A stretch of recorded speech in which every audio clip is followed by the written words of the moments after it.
Just referring back to your point earlier on about the trial, download of the trial software, and the guy then had a call before the software ended. I think it's a really fine line between asking somebody do they need assistance, do you need any help, versus calling up and going, so where are we, can I take your order? And I'd really like to hear from the panel the feedback you get from your customers or from other vendors on how do you determine that fine line, because if I'm an IT buyer and I'm evaluating a piece of software I've downloaded, I don't want to be left alone for the 30 days. I kind of think somebody would get in touch with me.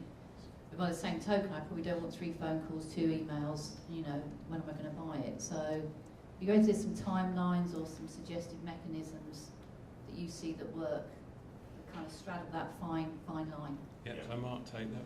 Yeah, so it's a good question. So ostensibly there is a difference between the types of resources that people download and whether they want to be contacted. Certainly if it's something like a white paper or some gated piece of content in long form, generally IT pros are telling us they don't want to be contacted by telephone. On average, these guys get, according to our own research, somewhere in the region of about 12 to 15 cold calls a day. They get somewhere in the region of between 80 to 120 sales emails per day.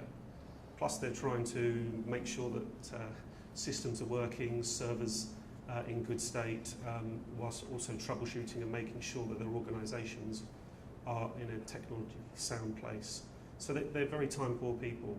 So I would say to you that if it's a written piece of content, white papers or long form of that type, calling them straight afterwards is not a good place to go. However, if it is something which is a free trial download piece of software, and it is something which is a little bit more involved in terms of maybe having to talk to them about how they can make that work to get the best out of that download.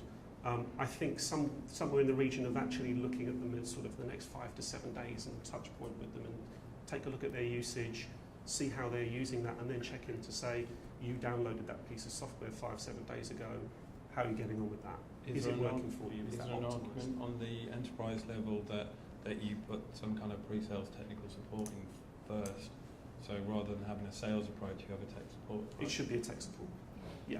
I mean, ultimately, if you're giving someone a 30-day, 45 or longer spaced trial, they don't want to hear from salespeople.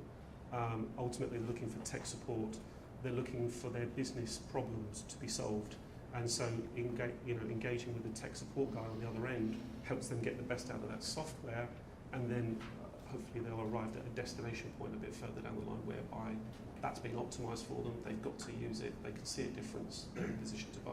So a little bit softer approach, not going for the sale straight away just because